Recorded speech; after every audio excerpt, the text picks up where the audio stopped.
us, as an EV charger distributor, how do you choose home-use EV chargers to resell?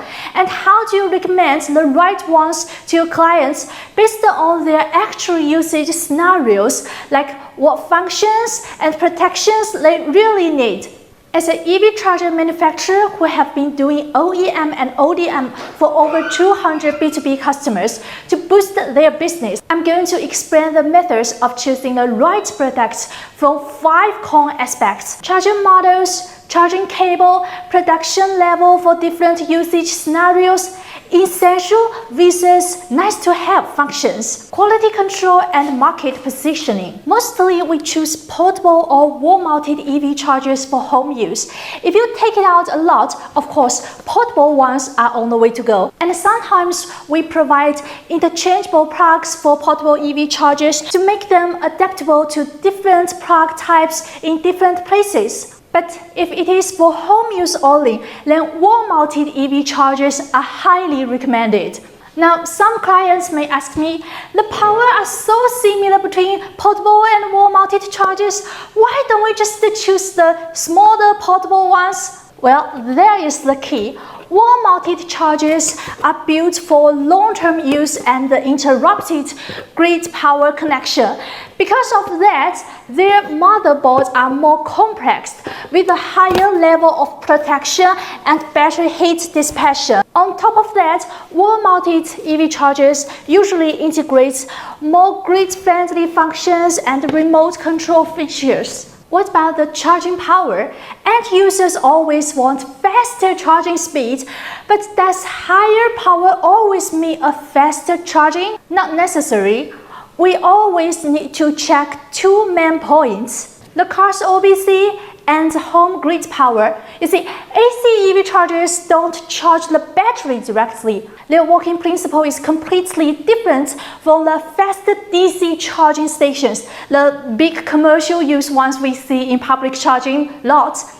AC chargers supply power to the car's OBC, the onboard charger, so the maximum charging speed actually depends on the car's OBC. For example, many BYD models only have 7 kW or 11 kW OBC capacity.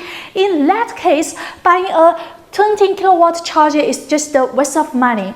By the way, even if you do use a 22 kW charger on a 7 OBC car, then it won't hurt the vehicle because of downward compatibility. Then, what if your client's car does have a 22 OBC?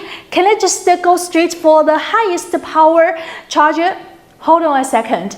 You still need to check their home grid power. Is 3-phase 22 ampere power available at their house? If not, a 7 kW charger which runs on 1-phase 22 ampere would be the best choice for them. A wall-mounted EV charger is connected directly to the home grid system with a circuit breaker, so it is limited by the grid power only. But if you are using portable EV chargers, you also need to check the socket type. For example, even if a 3-phase 32 ampere power supply is available, if there are only Shuko sockets around, the maximum charging power will be limited to 3.5 kW, which is the physical limit of that socket type. Regarding EV charger protection, almost every supplier will tell you they have the best protection levels. So how do you analyze your real demand and distinguish the right EV chargers for your market? I'd like to divide protection types into 5 main aspects: basic physical protection, electric protection, waterproof protection, corrosion resistance, and extreme weather resistance. Let's start with the basic protection. In real life, we can't expect all the end users use the EV chargers in an ideal way, like neatly putting the gun back into the holder. Many clients just drop it on the ground or toss it casually. The basic protection includes frame resistance, the material, impact resistance when dropped, and crash or abrasion resistance, which requires manufacturers to use fully qualified materials. For example, our RC EV charger cable have passed grind and crush testing with 4 tons of weight in a TUV laboratory. So even if the end user drop the charging cable on the ground and run over it with the SUV or a van, the gun won't be break. When it comes to electrical protection, the key points are over temperature protection, RCD, residual current protection, relay quality, and protection software logic. Socket burning is not rare to see with unqualified EV charger, which even lead to serious accidents like fire. That is why RC EV chargers are engineered with terminal sensors, both inside the plug and on the motherboard. When the temperature goes too high, the system automatically slows down or shuts off charging. This is critical because in places like the Middle East, summer ambient temperatures can be reached up to 55 degrees centigrade, and water temperature under direct sunlight can easily hit 75 degrees centigrade. Combined with the internal heat generated by high power charging, the overall temperature inside the control box can reach like 55 degrees centigrade. At that point, our protection logic automatically cuts the power before things go wrong, protecting the charger and the vehicle. For RCD, having Type A plus DC 6MA leakage protection is definitely better than Type A alone. So the former is a must-have for our 3-phase chargers and wall-mounted EV charger. Relays are core safety components inside the EV charger, which is why RC EV chargers strictly use HomeFire relays, one of the top leading brands in the industry.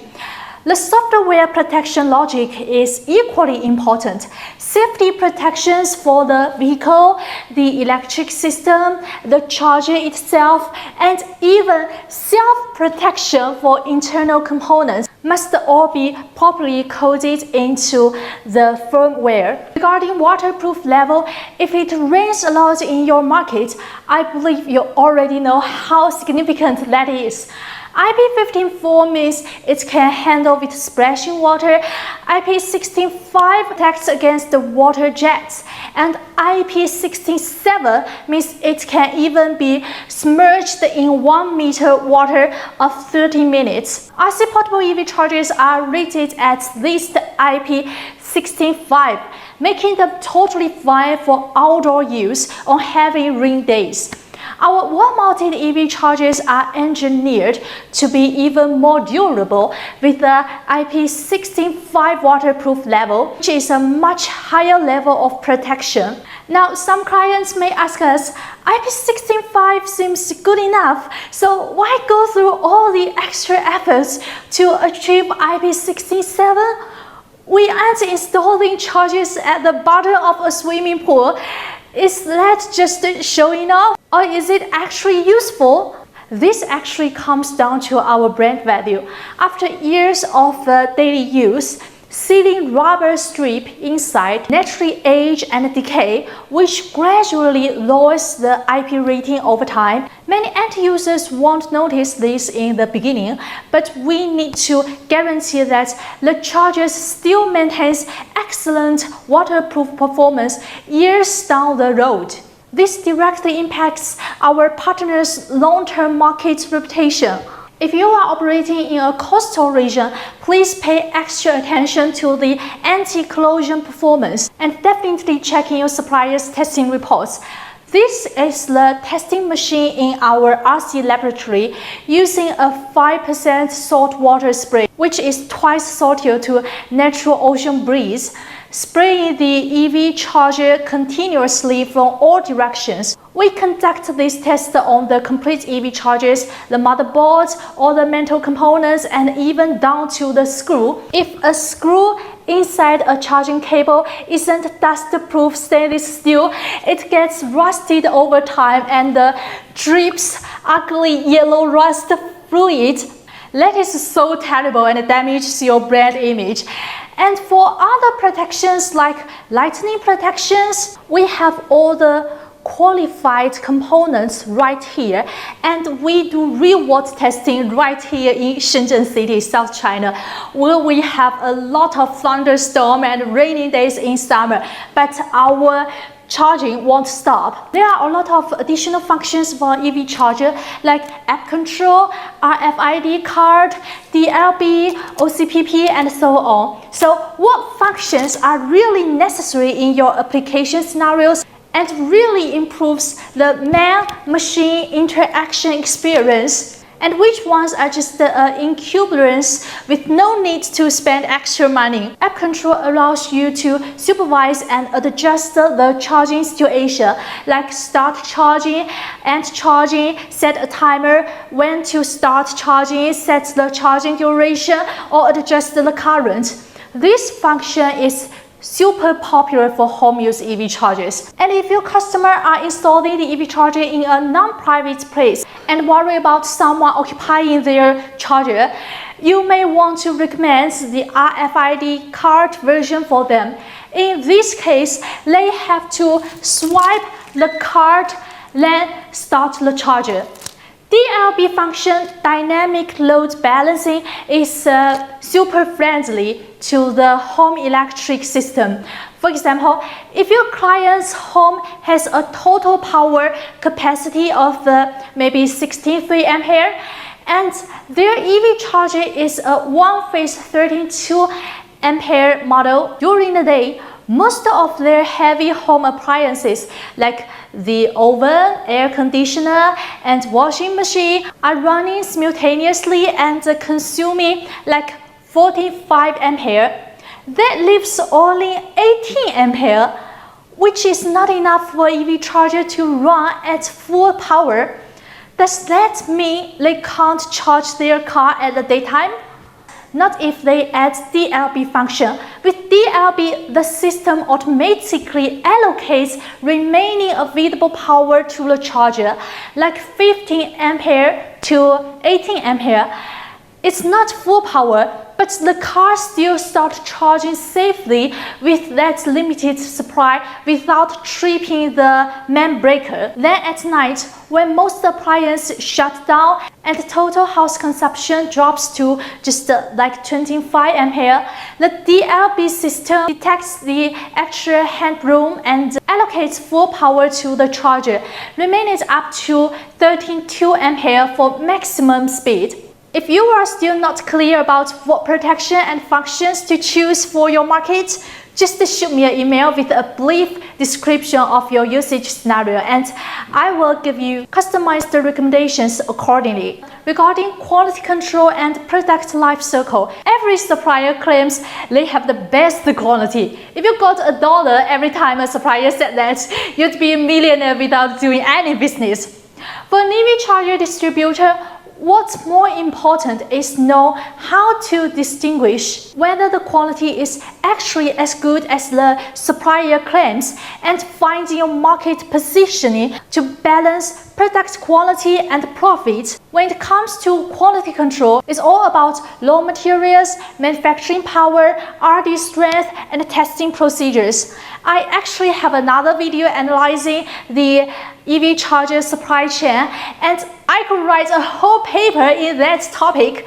But in this video, I want to talk more about your market positioning. For instance, with our RCEV chargers, we offer a standard CE certification version, as well as a full system CE, CB, UKCA, and TUV certification version, and naturally the price for the full TUV version is higher. Many of our clients prefer a higher market positioning, selling higher quality products to stay away from the low price trap, because if you target price-sensitive customers, they will always demand lower prices, sometimes even below reasonable manufacturing cost. If distributors cave in and lower their quality control just to match those prices, and these after-sales complaints will eventually overwhelm their brands. We always encourage a positive, virtuous circle. Although our price is a little higher than competitors and we need to spend more efforts persuading customers in the beginning why we are more reliable, but better quality and better service, and we hardly have any serious headache afterwards. We believe this is the right way to do long-term business. I am Mila from RC Lower and Charge, an EV charger manufacturer from China. Please feel free to contact us for our EV charger catalog and solution guidance.